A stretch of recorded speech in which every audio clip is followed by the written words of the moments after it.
Christy, how's it going, sir? Not so bad yourself, sir. It's been a I while. see all sorts of good things behind you, saxophones and keyboards and Lockdown stuff. Yeah, yeah, lockdown yeah. stuff.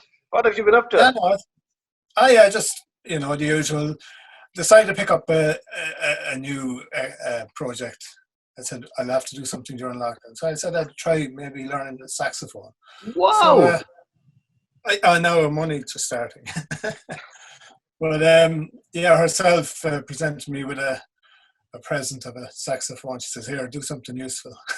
Wow, that's incredibly impressive. Genie Mackers. Yeah. But yeah. So it's just basically bits and pieces. I'm at the moment. I'm doing a few tracks with Sid Rainey's Yeah, new. I was going to ask you about that. Maybe before the end we come back and I'll try and get the secrets of this mutts and everything. I want. Yeah. Well, I'm just an honorary mutt at the moment.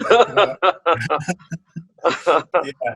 So anyway, so you've come down from the mountain with the new album. Yeah, the funny thing is, I was getting ready to Zoom with you this morning, and the parcel came, and that's the actual Oh, final, nice one. the test pressing. So Yes, yeah. that's the. So I hope, fingers crossed, that it all comes out and somebody took them. But yeah, so I mean, yeah, it's been a while, Christy. We're laughing at the interval of time that's been gone by, but Yeah, seems yeah. seems like got there in the end. Well, yeah. It's good, and it's good to hear the old songs again. Like Mm, you know, I remember them in their early stages. Like, and of course you it's good to do. see the new versions of them then. Like, Yeah. so Well, mystery and all those. I remember even. I can remember Eddie working on a drum machine pattern for Mystery up in his right. house, Well, probably an and he 808. also That's had and he also had the bass kind of a machine as well that he had. that's right. Uh, That's right, Christy. or something or other. I forget what it was. Yeah. That's right. That's right. Yeah. Well, the thing was, I mean, Eddie's a great bass player, but he was always interested in technology as well. So. Oh, absolutely, and that's why then when Indian did the first album, Hmm. I got Eddie in for that because he was so technically a whiz kid, like. Yeah. So maybe just to put all this into some. Yeah. Sorry, Christy, but maybe like I mean, you. My first knowledge of you is when you had moved from Cork and you were in Sligo in the Yeah, early yeah, '80s. yes, And you were playing drums. That was your primary thing. I know you play other instruments, but you were yes, playing drums and you were playing around the town with lots of different. yeah, with Donald Canaan and Liam Gilmartin, and yeah, we actually played support to those nervous animals in the Did Blue you? Lagoon. And it was about 2 days later, Eddie Lee rang me and said, "Do you want to come along to rehearsal?" Wow. And I ended up hanging out with G Men. And did your band have a name that band would? I think it was Random Sample or something like that. It was called back Random then. Sound. Yeah. Yeah. Wow, that's Yeah, brilliant. yeah. And Declan Haney was the bass player. Yeah. Oh, But that's yeah, we sort of did support G in the Blue, and as I said, a couple of days later, then Eddie rang and said, "Would I like to go over for rehearsal?" right. Oh yeah, so I did, but unbeknownst to you, I had your demo. There was 3 songs that you did back then. Vacuum and there The was 2 other Outsider. tracks. The Yes, so I listened to them before I went to the rehearsals, and suitably was you well knew prepared. exactly what to play. And wasn't that Yeah, an yeah, interesting period, Christy? Like there was a lot of gas characters around the place. yeah. It was like a nursery, for future bands, like. I mean, so many bands came out of all those characters, and some were in one band or in 2 bands or mixed in between bands. I mean, Yeah. ourselves, we passed through a couple of different bands as well, like, Yeah, the that's Iceman. right. Yeah, Um, yeah. that's right because like I'm just thinking the likes of Fluky was around, That's uh, right. Yeah, yeah, and yeah. he was quite the character. Like he could be playing with sticks, he could be playing with paintbrushes. Yeah. And still on the beat. And still on the beat. Yeah. Oh yeah, and a lovely Yeah. feel to him. A lovely Oh, feel to great, his playing. great. Yeah. Definitely, Um, definitely. and so that was it. So you came in and you joined us, and we were pretty much straight into rehearsal, gigging, and recording. Well, that's right. Yeah. We were the likes of the venue, Carrigan Yeah. Shannon, places like that. Yeah, definitely. Yeah. Yeah. And the Actually, we first should give a recording then was out in McKelly's, I think. Mike Kelly's, wasn't Mike it? Kelly's. I see. Yeah, I The remember original that. version of the original version of Damien and stuff like that was That's done right. there. Amazing, Christy. Then the Mission, of course, Jerry Gallagher recording down in the Mission. Remember that? Yeah, and we're calling the new album the Mission Sessions, which kind of Right. Yeah. in honor of that. And that was a beautiful house with the stucco roof, the ceilings, you know. Yeah, it was the new life for me. That Mission. It was a young teenager whose first major kind of original band to be playing drums in the original band, and Yeah, it was a nice warm memory. The Mission. yeah, It was a yeah, good. yeah. And as you said, Jerry Grennan set up, or Jerry Gallagher set Very up, valid. and so that's where a lot of the first songs. Some of them are on this recording that That's began right. to take Yeah, shape in that session. that's right. Yeah, Um, definitely. I remember them. And yeah, then I think I went. I left then and went to Scotland, and right. then I remember getting a phone call from Eddie saying there's people interested and they were going doing recordings. I think Bill. I think it Bill and was. Philip. Like we should give a shout out to the venue. They were very generous in letting us more or less rehearse for days Well, that and the Blue. We used to rehearse in the Blue as well. and the Blue. Peter Henry and the Blue. Yeah, that's That's right. right. Yeah, The two but the venue Peters. definitely. Peter in the Yeah, venue. yeah. But I think the venue then got the Enterprise's first debut play, wasn't it? Did it? And it was that as a live track. Yeah. I think it was rehearsed during the daytime or something like that, and then it was played Yeah. at night. I Well, remember that. we did one of these talks. So I spoke to Shemi McGowan yesterday, Christy, and I spoke to Bill Whelan last week. And one of the things that the lads were saying was reminding me how much the business enterprise really is a live song. It's recorded live. Recorded live, and there was a few overdubs. I mean, but that you can still feel that vibe off it. That it's. Oh yeah. To this day, I mean, as soon as I hear it, I can remember the lot of us around playing this and that. Yeah. It was And like good. after you became part of the band and all, Cahill was still around and he was playing percussion, so you can hear him doing the little Cahill Hayes. Well, you can, yeah. Doing Absolutely, the percussion fiddles. Yeah, and in the soccer and things like that as well. Like That's right. the zany, Say that again. the zany percussionist. Yes, we used to call him Mr. Friction. Great. That's right. Yeah. Brilliant. Yeah. And like and those gigs, those early gigs, were quite events. Like I mean, there was a good following at that time, and there was quite a buzz. And Barry was in his pomp, really, because he could do anything. He loved leaving the stage and walking down through the audience. And yeah, but you always had this anticipation of Barry before he came to a gig. What was he going to appear like? Would he have pipe cleaners in his beard or something? Coloured pipe cleaners in his beard, or he's a character, like Yeah. And a great frontman. And I mean, I'm sort of with these interviews, I'm skipping like mad through time, but I mean, you played with other bands in Sligo. You played with the Hennigan's Blues Band and played with Diesel Heart. And Diesel Heart was interesting. That was Sean Sweeney and Helga. Yeah, and that's when I first met Martin Hart and Joe Hunt then, through Diesel Heart.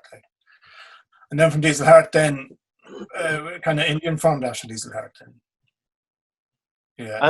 And Martin is a figure that you know, we haven't talked about in these little series of talks too much because, like, I was digging up sort of old resources. In fact, people, I sent out this kind of call for old things, and someone sent me this.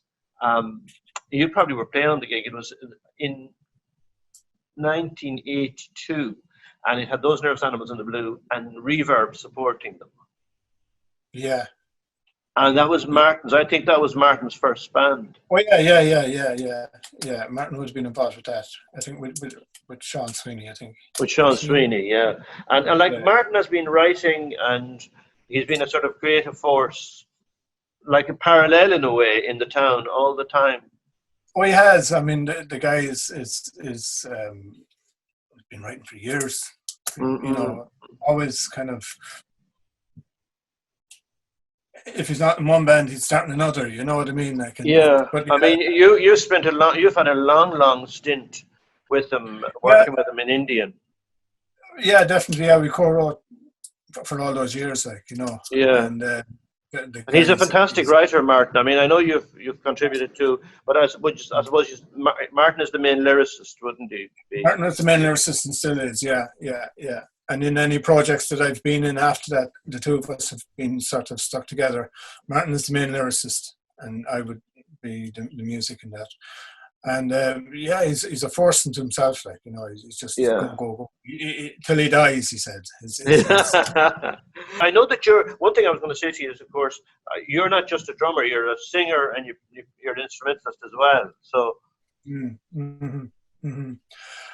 Yeah, I am. Yeah, I suppose my influences in the early days were Lou Reed, Leonard Cohen, things like that. But when I was a young drummer starting off, I was kind of into like Japan and things like that, you know. But as I sort of got older, then it was Lou Reed, Leonard Cohen, things like that, like, yeah. And then once I met yourselves, then I was influenced like to Talking Heads and Was Not Was and things like that. You know, which opened up another door of stuff, door opened, and that was sort of an art rock influence. I mean, I remember you being quite taken by David Sylvian at one point. Well, that's right. Yeah. As I said, Japan in the early days, like, you know, I was into that sort of. That scene as such, like, yeah. And like, it was a funny period because when we were that phase, there was a kind of parallel thing of punk was over. There was a few new romantics hanging around with weird haircuts. Yeah, there was. Yeah, fair play to them. Yeah. I was never that brave. No, but there was still the blue jean. But back then, I mean, there was individuals. People were individualistic. Yes. You know, whether it be what they wore, what they did, even the different bands that were around then. You know, it was great. Like, yeah. Yeah. Well, we were talking about Tommy Kivlan a little bit with Shamie yesterday, or with Susan actually it was, and how Tommy and them were kind of Enda McGoldrick and all those. They were kind of a bit punkier. Yeah, they were, yeah. They were. And Franny Healy, I think, was Franny Healy, and I mean, Franny Healy deserves a whole chapter in his own right. Yeah. Well, you'd want to go to Martin Hart for that one. Well, we will have to get Martin Hart on board, you know. Oh, you should do, yeah. Yeah, I mean, Franny is still to the good. I think he's down in Cork somewhere, has been in the studio, but he was the ultimate hyper lead singer in a sort of a punk sense. Oh, in the punk sense, definitely. Yeah. And like there was loads of those sessions, particularly the back of Hennigan's. I mean, which was you could swinging a cat wouldn't have been even in the picture, you know. Yeah. Vivid memory of Hennigan's as the drummer is sitting in front of a fire. Yeah, there was a fire always. Yeah, fire blazing. But you didn't care. It was a chance to play. I think that was the vibe, you know. It was just, it didn't matter who was, you know, who you got together with or whatever. It was just playing. We were playing, you know. Absolutely. get out there and do something, like, you know. And it was a great vibe. It was a great time. Incredible. And then there was a kind of period in the 90s where we played together quite a lot with the Icemen. That's right, Ralph Winkler, yeah. Ralph Winkler. And one of the things about that was that, of course, Ralph was opening up another window, in a way, towards reggae and ska groups. And yeah, that's right, yeah. Yeah. And we had quite a following. We had, yeah, in the Bon Chair. Yeah. Yeah, we had actually, yeah. I actually came across a couple of recordings a while back there. Yeah. Of rehearsal that we had in the Bon Chair. I think Vinnie Higgins recorded. And there's another man too who was part of that whole scene, was Vinnie Higgins, especially with those Nervous Animals in the early days. Very well said, yes. Vinnie was from sound engineer to the guy on the door taking the tickets. I remember in Carrick-Shannon, Vinnie would be the man sitting out there taking the tickets until the gig came, and then he was in doing the sound then, like, you know. But yeah, the Icemen, yeah, it was... we had a great time in those, actually. And it was, we had, like, Ralph was quite creative too. He was writing songs. Very, and still is. And still is. I just heard Ralph's new project. Yeah, he said, yeah, which is great. Lovely stuff. And then you had Imelda Devaney in that band. You had Cleana. That's right. Yeah. That's right. And Barry played with us. I played keyboard. He did, yeah. And Donald Canaan on bass, I think. Yeah. Yeah. And as you mentioned, Vinny there, the thing that occurs to me is that we didn't mention so much on other talks was about crew. And I mean, about the people who did all the stuff like of Speedy Farrell was always around. It was something incredible.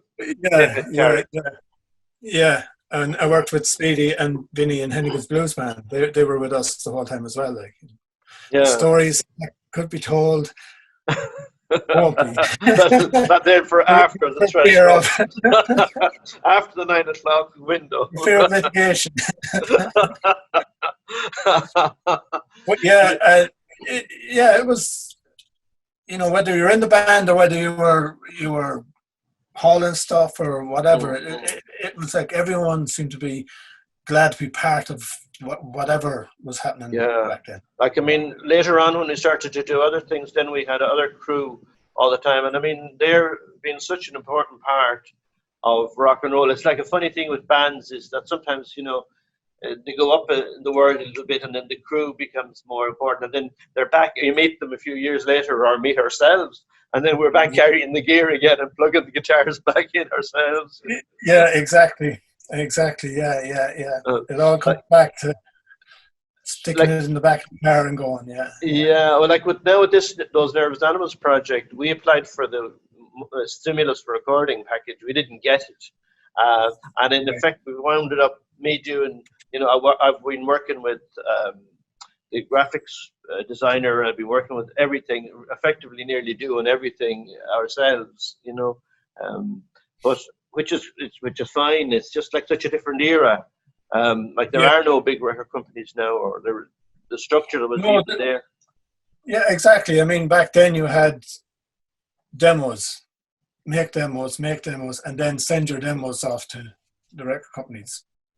And there's none of that now. You know, no. It's a lot harder now. Not that it's simple back then. It's a lot harder now to even get talking to record companies and stuff. Yeah. So what have you been up to, Christy, yourself in the last while? Yeah, well, basically, we finished up Indian last Christmas. So I have my own wee projects that I'm working on. Can I ask you something before you go further? Why did you finish it up?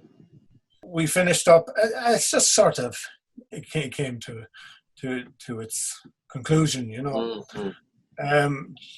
Joe felt that he didn't kind of want to be doing gigs anymore and stuff like that as well. So, but I mean, it's still open-ended, you know what I mean? Like, as far as the writing end of things is concerned, myself and Martin are still always throwing ideas at each other. And like, you know, excuse me. And so we have different projects then, like the Huck Tucks, which is a kind of a name, a project that I have on stuff that I'm writing that myself and Martin would collaborate on. And then the phenomenon, the new phenomenon, which is Sid Rainey and the Mutts. Wow. So I'm doing it. I've done it just a wee bit on some of their tracks. I was asked, which was great to be asked. So I'm doing some keyboards and stuff on that. Okay. And that's basically where it is. And is it a kind of is it a rock and roll kind of project, or is it a more Well, again, I would say it's more down the punk road, the old punk feel. Right. Good energy. Energy! If you get a chance to listen to is To Hell with 2020. Right. Sing that he has. If you get a chance to listen to that, it's in your face. I'm looking forward to it. Energy. It's pure energy, and it's Sid Rainey, is pure energy. Yeah, because it was sad to see Sid's brother Dara passing away recently. Yeah, that was so sad. Absolutely, yeah. Another, bass player, great guy too. Another guy. That's right. He played in a lot of the bands, didn't he, Christy? He did. Yeah.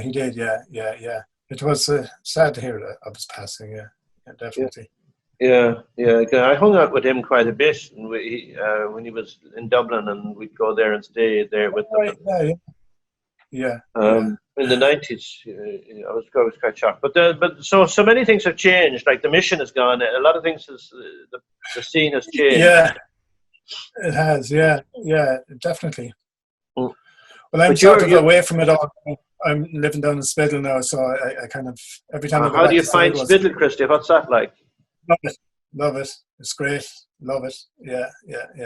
I followed a Connemara girl down here. Wonderful, fantastic. I'm quite happy now, ensconced. Wonderful, and yeah. So, I mean, are you playing drums still? Well, I'm not playing drums for any bands in that, but I will play drums here if I'm recording live drums and stuff. I do it myself. But yeah, I'm not doing any live sessions or anything like that. It just strikes me that you became. Oh, good. That's great, because you really got more into. You came forward, and I saw some Indian shows that a couple of years ago, or was involved in them a little bit. That you were out front, and you were. Yeah, well, that's kind of how Indian came about from the very beginning. When we were writing stuff, I was involved. Joe was the main lead vocalist, but I was kind of like a backing singer. And then it came about where we decided, let's not use drums, let's use drum machines and stuff like that out front, and I would do some percussion out front. Yeah. And so then it sort of became like Joe's wingman out the front. Yeah. And I started getting used to being out the front, and that's kind of where it went from there then. We went through a period then of going back to using live drums with India Mark II with Pat McManus playing guitar. Right. And so it was kind of like a more rock setup, bass, guitar. Is it a very different vibe to be behind the kit or to be out front doing the backing vocal? For you, did you find it very different? Oh, very different. Oh, yeah, it's getting from behind the iron fence. The safety of being behind metal to standing out naked in front of, it was in the very beginning. Like, when you're behind the kit, you're kind of protected, you have this shiny metal and skins and stuff that's protecting you. When you're standing out there with just the mic, it does. In the early days, it was a bit daunting. But I liked the adrenaline feel that was there. Yeah. But I also like both aspects, playing drums and then the alter ego out the front. He was a different guy. Yeah. Of course, that's you're discovering. I think playing and performing, and over this period of Little Chats, I've talked to a lot of performers, and it seems to be that there's almost another persona that emerges when you're out there. Yeah, if anyone knows me, like say from day to day, and then goes and went to an Indian gig, it's a completely different guy, and you put on your suit of armor, you put on your character.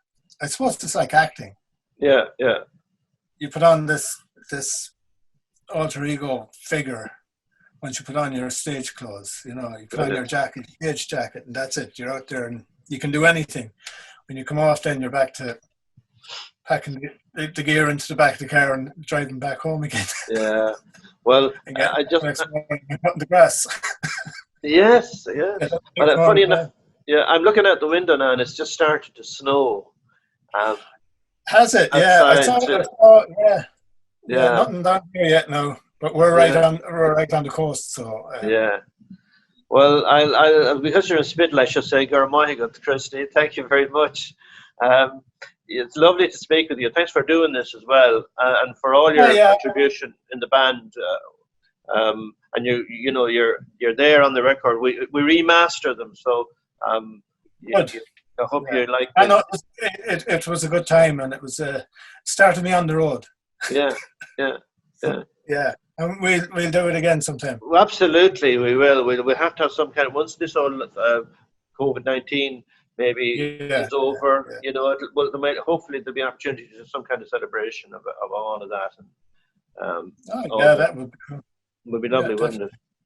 Yeah. Okay, well, listen. All right, mind yourself. Thanks again, Christy. Okay, my friend. See you. Bye. I always like playing with Eddie, his bass lines. And it kind of like, back then, I was influenced with, as we said earlier on, with the likes of Japan and stuff like that. And Japan's bass player used to follow McCartney's bass lines, really, you know, nearly to every beat. The bass drum would follow the lines, but he used to also follow the melody with his toms and stuff like that. And I remember a track that you wrote back then, Mrs. Martin, and I think I think I have it here. It's going to be very noisy. Shall I throw it on? Yeah. This was recorded by Jerry Banner in the Mission. Wow. Yeah, in your sitting room.